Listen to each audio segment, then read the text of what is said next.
Fratelli Tutti du pape François. Troisième partie, penser et gérer un monde ouvert. Un être humain est fait de telle façon qu'il ne se réalise, ne se développe, ni ne peut atteindre sa plénitude que par le don désintéressé de lui-même. Il ne peut même pas parvenir à reconnaître à fond sa propre vérité, si ce n'est dans la rencontre avec les autres. Je ne communique effectivement avec moi-même que dans la mesure où je communique avec l'autre. Cela explique pourquoi personne ne peut expérimenter ce que vaut la vie sans des visages concrets à aimer. Il y a un secret de l'existence humaine authentique, car la vie subsiste où il y a un lien, la communion, la fraternité. Et c'est une vie plus forte que la mort quand elle est construite sur de vraies relations et des liens de fidélité. En revanche, il n'y a pas de vie là où on a la prétention de n'appartenir qu'à soi-même et de vivre comme des îles. Dans ces attitudes, la mort prévaut. Plus loin. À partir de l'intimité de chaque cœur, l'amour crée des liens et élargit l'existence s'il fait sortir la personne d'elle-même vers l'autre. Fait pour l'amour, nous avons en chacun d'entre nous une loi d'extase, c'est-à-dire de sortie de soi-même, pour trouver en autrui un accroissement d'être. Voilà pourquoi l'homme doit de toute manière mener à bien cette entreprise, sortir de lui-même. Mais je ne peux pas réduire ma vie à la relation avec un petit groupe, pas même à ma propre famille, car il est impossible de me comprendre sans un réseau de relations plus large. Non seulement mon réseau actuel, mais aussi celui qui me précède et me façonne tout au long de ma vie. Ma relation avec une personne que j'apprécie ne peut pas méconnaître que cette personne ne vit pas seulement à cause de ses liens avec moi, ni que moi, je ne vis pas uniquement en référence à elle. Notre relation, si elle est saine et vraie, nous ouvre à d'autres qui nous font grandir et nous enrichissent. Le sens social le plus noble est aujourd'hui facilement réduit à rien en faveur de liens égoïstes épousant l'apparence de relations intenses. En revanche, l'amour authentique à même de faire grandir et les formes les plus nobles d'amitié résident dans des cœurs qui se laissent compléter.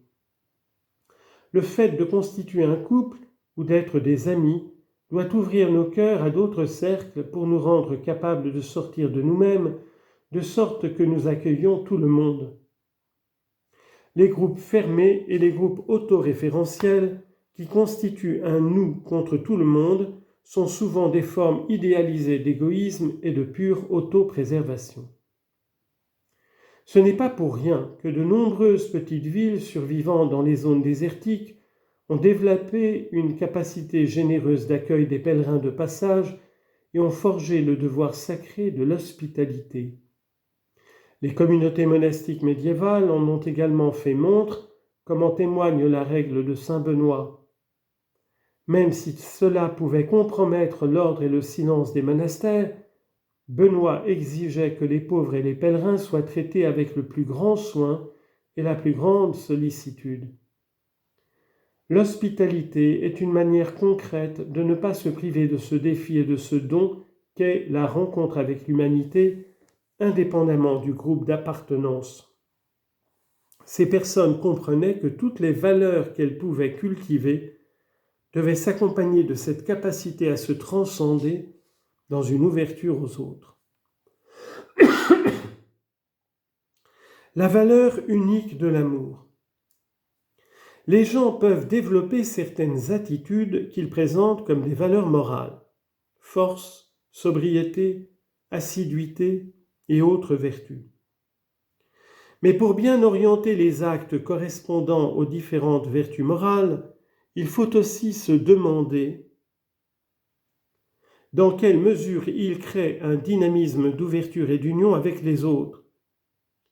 Ce dynamisme, c'est la charité que Dieu répand.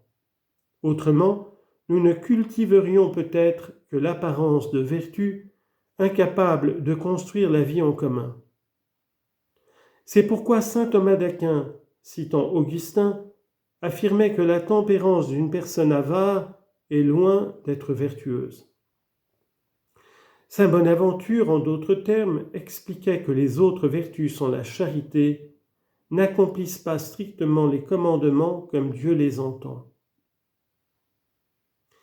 La teneur spirituelle d'une vie humaine est caractérisée par l'amour qui est somme toute le critère pour la décision définitive concernant la valeur ou la non-valeur d'une vie humaine. Cependant, il y a des croyants qui pensent que leur grandeur réside dans l'imposition de leurs idéologies aux autres, ou dans la défense violente de la vérité, ou encore dans de grandes manifestations de force. Nous, croyants, nous devons tous le reconnaître, l'amour passe en premier, ce qui ne doit jamais être mis en danger, c'est l'amour. Le plus grand danger, c'est de ne pas aimer. Confère 1 Corinthiens 13, versets 1 à 13. Afin de clarifier en quoi consiste l'expérience de l'amour que Dieu rend possible par sa grâce, saint Thomas la définissait comme un mouvement qui amène à concentrer l'attention sur l'autre en l'identifiant avec soi-même. L'attention affective qui est portée à l'autre conduit à rechercher son bien gratuitement. Tout cela fait partie d'une appréciation, d'une valorisation qui est finalement ce qu'exprime le mot charité. L'être aimé mais cher, c'est-à-dire qu'il est estimé d'un grand prix. Et c'est de l'amour qu'on a pour une personne que dépend le don qu'on lui fait. L'amour implique donc plus qu'une série d'actions bénéfiques. Les actions jaillissent d'une union qui fait tendre de plus en plus vers l'autre. Le considérant précieux, digne, agréable et beau, au-delà des apparences physiques ou morales. L'amour de l'autre pour lui-même nous amène à rechercher le meilleur pour sa vie. Ce n'est qu'en cultivant ce genre de relation que nous rendrons possible une amitié sociale inclusive et une fraternité ouverte à tous. L'ouverture croissante de l'amour.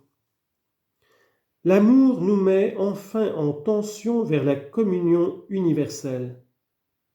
Personne ne mûrit ni n'atteint sa plénitude en s'isolant. De par sa propre dynamique, l'amour exige une ouverture croissante, une plus grande capacité à accueillir les autres dans une aventure sans fin qui oriente toutes les périphéries vers un sens réel d'appartenance mutuelle. Jésus nous disait « Tous vous êtes des frères ». Matthieu chapitre 13, verset 8. Ce besoin d'aller au-delà de ses propres limites vaut également pour les diverses régions et pays.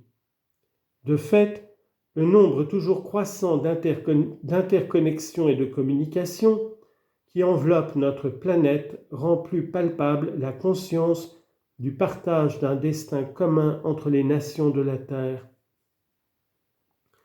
Dans les dynamismes de l'histoire, de même que dans la diversité des ethnies, des sociétés et des cultures, nous voyons ainsi semer la vocation à former une communauté de frères qui s'accueillent réciproquement en prenant soin les uns des autres.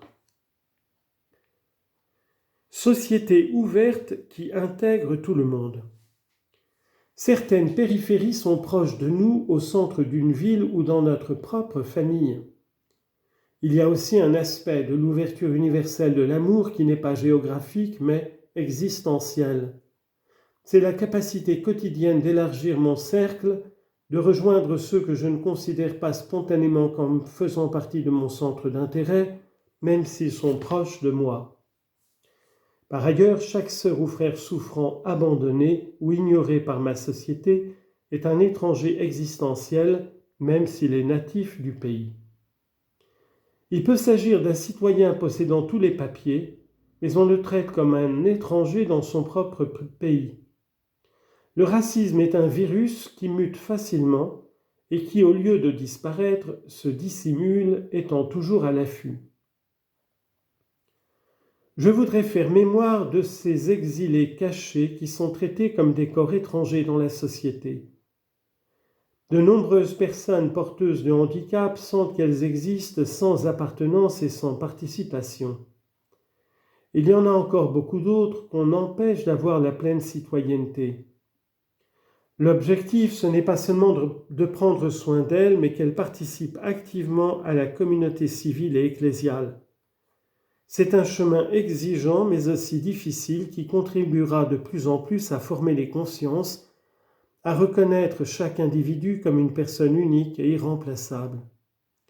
Je pense aussi aux personnes âgées, qui, notamment en raison de leur handicap, sont parfois perçues comme un fardeau. Cependant, chacune d'entre elles peut apporter une contribution irremplaçable au bien commun à travers son parcours de vie original. Je me permets d'insister, il faut avoir le courage de donner la parole à ceux qui subissent la discrimination à cause de leur handicap, parce que malheureusement dans certains pays, on peine aujourd'hui encore à les reconnaître comme des personnes de dignité égale.